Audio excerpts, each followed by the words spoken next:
E nderuar moderatore, të nderuar shikues, ju falenderoj që më keni dhënë mundësinë të flas sot.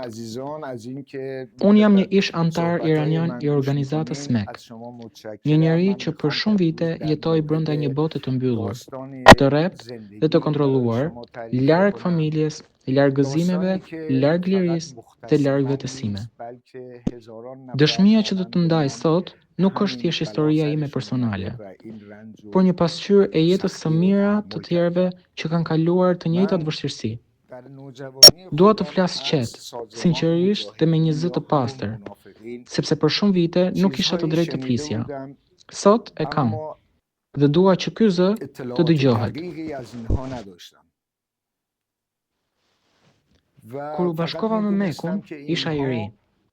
Premtimet ishin të shumta: liri, drejtësi, vllazëri, sakrificë për një të ardhme më të mirë. Na thonin se ne ishim zgjedhur, se ne ishim shpresa e popullit iranian, se përmes nesh do të ndërtohej një botë e drejtë. Por me kalimin e ditëve, iluzioni filloi të tretet. Premtimet e ndritshme u zbehën dhe u shfaq realiteti i hidhur. Ajo që në fillim duki si një familje e madhe, më vonë u shndërrua në një strukturë të hekur, ku çdo gjë kontrollohej. Mendimet, ndjenjat, lëvizjet, gjithashtu dhe ëndrat.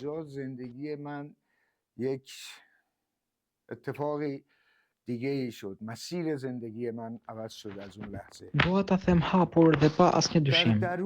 Në kampet e Mekut nuk kemi festuar asnjë fest, asnjëherë.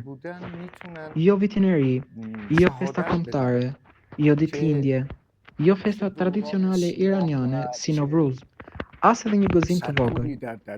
Në kamp mbretëronte një atmosferë e ngrirë, e cila të fuste frikë dhe kurqeshje. Festat konsideroheshin shpërdorim kohe, elemente burgjeze, apo shqetësime emocionale. Që nga dita që hyra deri në ditën që dola, nuk më kujtohet asnjë mbrëmje me muzikë, asnjë tryezë festive, asnjë natë ku njerëzit të mblidheshin për të uruar njëri tjetrin. Madje, edhe natën e vitit të ri, ne e kalonim duke bërë mbledhje ideologjike. Në vend të urimeve, dëgjonim qortime. Në vend të fishekzjarreve, kishim heshtjen e rëndë të një kampi të zymt. Ajo fjalë ishte vetëm në posteret propagandistik, por jo në shpirtin e njerëzve. Secili mbante brenda vetes një të shtim të heshtur, një mall familjar që nuk guxonte ta shprehte, një dhimbje që nuk mund ta tregonte askush.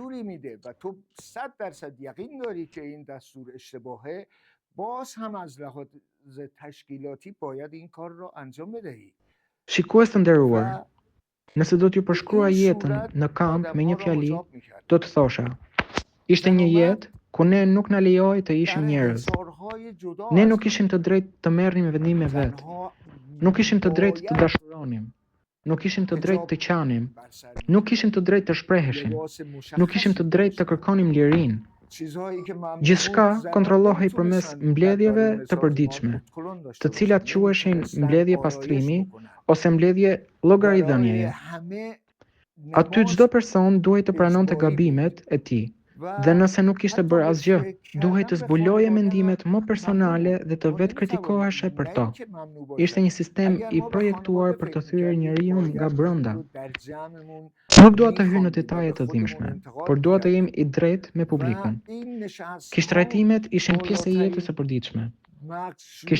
Kishtrajtime psikologjike, kritika të vazhdueshme, poshtërime në sy të grupit, izolim i qëllimshëm, kërcënime me përjashtim ose me ndëshkim, kishtrajtime emocionale, ndalimi i kontakteve familjare, ndalimi i martesës, ndalimi i lidhjeve të natyrshme njerëzore, ndalimi i komunikimit privat. Kishtrajtime fizike, të cilat shpesh maskoheshin si stërvitje ose detyra të veçanta që raskapitnin trupin deri në kufi. Trishtimet ishin të përditshme. Njerëzit ishin të lodhur, të raskapitur, pa shpresë. Shumë sy, shumë fytyra, shumë zemra aty brenda thërrisnin për ndihmë, por askush nuk të dëgjonte. Do të vijë një ditë në jetën e çdo njeriu të shtypur, ku mban frymën dhe thotë: mjaft. Kjo ditë erdhi dhe për mua. Isha i lodhur, isha i thyer, isha i zhveshur nga gjithçka që dikur më bënte njeri. Nisa të kërkoja ndihmë. Televizja ngadalë drejt njerëzve që ishin jashtë kampit, drejt një bote që kisha harruar se ekzistonte.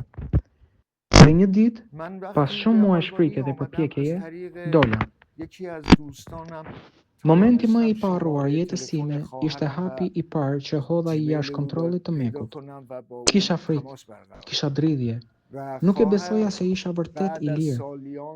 Por gjithçka ndryshoi kur u takova me njerëzit e shoqatës në xhap. Për herë të parë, pas shumë vitesh, pash fytyra që më buzëqeshnin pa interes. Pa qëllime të fsheta. Ata na pritën me drita, ngrohtësi, muzikë, festa, gëzim, njerëzi. Dhe për herë të parë, pas kaq vitesh, pash njerëz të bashkuar vërtet. Jo sipas një slogani ideologjik, por sipas zemrës. Shoqata në xhat na mësoi çfarë do të thotë të jesh njeri i lirë, të duash, të qeshësh, të zgjedhësh, të urosh, të festosh. Jeta jashtë mekut më dha mundësinë të zbuloja gjëra që dikur më dukeshin të parëndësishme, por në fakt ishin pasuri të çmuara. Liria për të menduar, të kesh mendime të vetat, pa frikë ose do të dënohesh për to. Liria për të zgjedhur, të vendosësh vetë për profesionin, për të ardhmen, për jetën tënde. Liria për të festuar, muzikë, drita, ngrohtësi njerëzore, gjëra që më munguan për dekada. Dua të falenderoj dhe ju, shikues të nderuar, që më dëgjuat, sepse dëgjimi është akt human, dhe humanizmi është ajo që na mungonte më shumë. Sot jam këtu me shpirt të lirë, dhe liria më në fund ka zë. Faleminderit.